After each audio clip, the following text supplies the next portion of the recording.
Et Katia Schmitt me retrouve sur ce plateau avec ses invités. Bonjour à vous trois. Donc, quel est le programme du jour, Katia ? Bonjour. Eh bien, effectivement, on va parler du financement participatif. Il a la cote, il attire des foules et permet de récolter des fonds de plusieurs façons. On va en parler dans un instant avec Boris Warnier. Bonjour, vous êtes responsable du service financement haut débit à la CCI de Lorraine.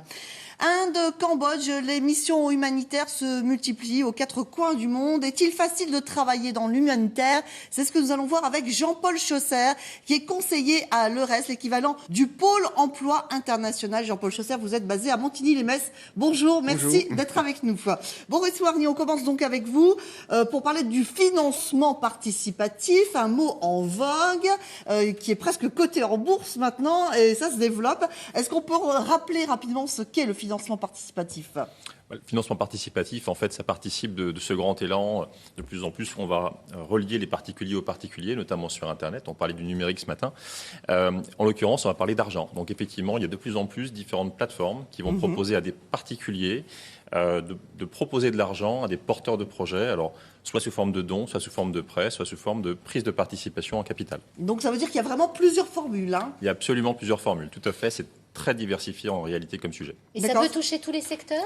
Ça peut toucher tous les secteurs. Alors, on a connu ça d'abord dans les sujets plutôt culturels, en fait, avec des opérations comme My Major Company, etc., des plateformes comme ça, pour produire un artiste, produire un album, produire un spectacle. Et puis, progressivement, ça s'est étendu à tout un tas d'autres secteurs d'activité, et notamment au champ des entreprises. Et ça se développe vraiment de façon assez impressionnante, hein ? Complètement. Alors, en France et en Europe, d'une façon générale, et en réalité partout dans le monde, globalement, les chiffres sont multipliés par 2 chaque année depuis plusieurs années maintenant. Et en Lorraine, comment on se porte ? Alors en Lorraine, on se porte plutôt bien puisqu'il y a un baromètre qui est sorti récemment qui met en exergue notamment la place de Nancy, la considérant comme la place dans laquelle il y a le plus fort taux de soutien en fait aux projets sur des plateformes de financement participatif. D'accord. Alors vous restez avec nous. En France, en tout cas, plus d'une quarantaine de plateformes Internet se sont montées depuis un an. En Lorraine, eh bien, notre équipe a poussé la porte de Prêt-Up, l'une d'entre elles. Reportage de Maëlys Chauvin, Bruno Courteau. D'un côté, un entrepreneur en demande de prêt, de l'autre, un épargnant en recherche de placement.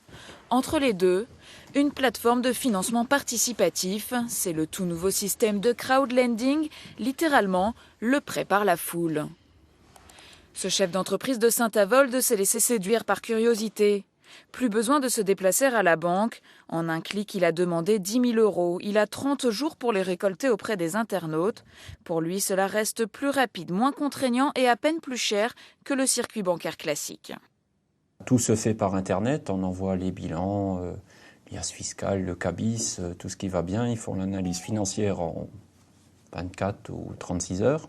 Et vous avez un préaccord au bout de 48 heures. C'est un système qui va évoluer dans les années. Je ne dis pas qu'il remplacera le crédit bail ou les prêts bancaires, mais je pense que c'est quelque chose qui va être amené à évoluer. Et autant s'y intéresser tout de suite. Ce Nancéen lui a donc prêté 200 € sur 24 mois, à la fois pour soutenir l'économie locale, mais surtout pour profiter d'un taux d'intérêt largement plus attractif que celui des livrets réglementés. Ce placement lui rapportera 8% brut, soit près de 4% net d'impôts. Alors certain est que le risque de défaillance d'une entreprise de ce type existe, il n'y a pas de doute. L'idéal serait de répartir ces participations sur un nombre d'entreprises relativement important pour minimiser le risque. Ce système de prêt aux entreprises n'est autorisé que depuis octobre 2014.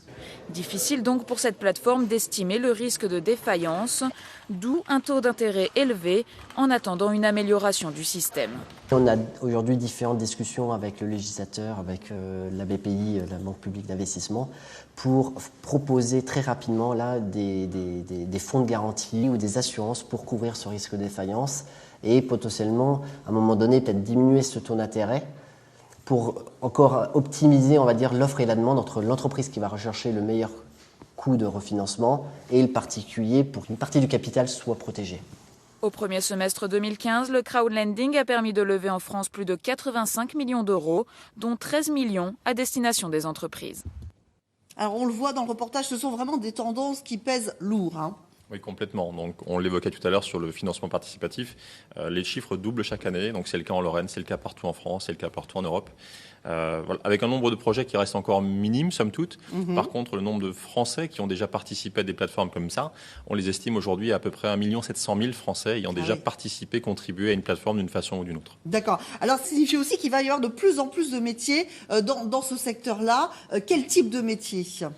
Alors, on peut prendre le relais par rapport à la discussion de tout à l'heure sur les métiers du numérique. Donc, effectivement, la première chose à laquelle on pense, ce sont ces nouvelles activités liées au numérique. Ces plateformes sont d'abord et avant tout des plateformes Internet, ce qui veut dire qu'on va avoir des besoins à la fois liés au marketing, en fait, puisque ces plateformes doivent donner la possibilité de communiquer facilement pour un particulier. Donc, il y a une notion d'ergonomie, d'utilisation, de communication. Il y a d'autres types de métiers dans le numérique qui sont notamment liés aux bases de données, ce qu'on appelle dans le jargon le big data. C'est-à-dire qu'on traite quand même d'énormes volumétries d'informations, aussi bien côté particulier que côté entreprise. Donc ça, c'est la partie, on va dire, technique et plutôt numérique. Et puis, en réalité, on va encore avoir affaire à des métiers assez classiques, puisque ici, on est dans le domaine de ce qu'on appelle la fintech, donc les nouvelles startups dans le domaine du financement. Et dans le domaine de la fintech, on a quand même besoin de métiers assez traditionnels, en fait, assez classiques, notamment ceux d'analystes crédit, d'analyse du risque. Donc, on va analyser les entreprises qui cherchent des financements, on va essayer de comprendre la nature du risque, la quantifier, et à partir de là, essayer d'abord de voir si l'entreprise est présentable à des particuliers et, le cas échéant, identifier un taux d'intérêt en lien avec le risque proposé. D'accord, justement, attention, ce sont alors les métiers plus traditionnels dont vous venez de parler à l'instant, mais des métiers plus récents. Il faut faire attention au cadre législatif, là. Alors, je crois qu'on l'évoquait dans le reportage, effectivement, le financement participatif, comme tous ces métiers nouveaux, en réalité, dépasse un petit peu le législateur.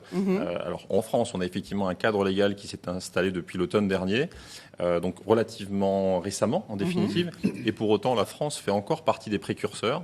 On a un cadre qui est plutôt avant-gardiste par rapport à ce que d'autres pays d'Europe peuvent proposer. D'où un essor assez important des plateformes de financement participatif en France versus les autres pays d'Europe. Pour autant, on a encore un certain nombre de zones grises, tous ces marchés émergents, un peu troubles. Évidemment, le cadre législatif n'est encore pas totalement adapté à ces nouveaux modes de fonctionnement. Vous savez qu'historiquement... Ça va évoluer aussi, bien sûr. Exactement, ça va évoluer.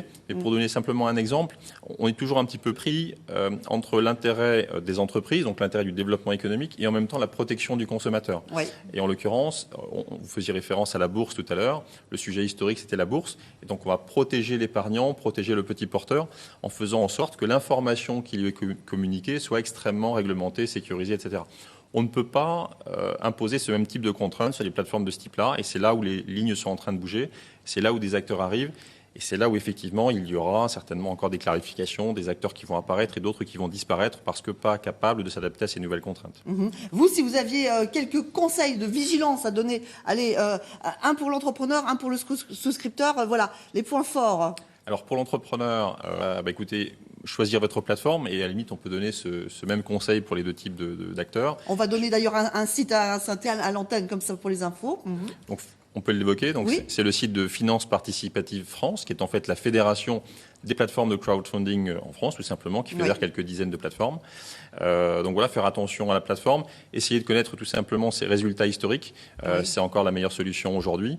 Je crois que c'est le principal conseil en définitive qui vaille encore aujourd'hui en tout cas. Très bien. Eh bien, merci beaucoup, Maurice Wardier, pour toutes ces précisions et tous ces éclairages. Tout de suite, place à nos offres d'emploi.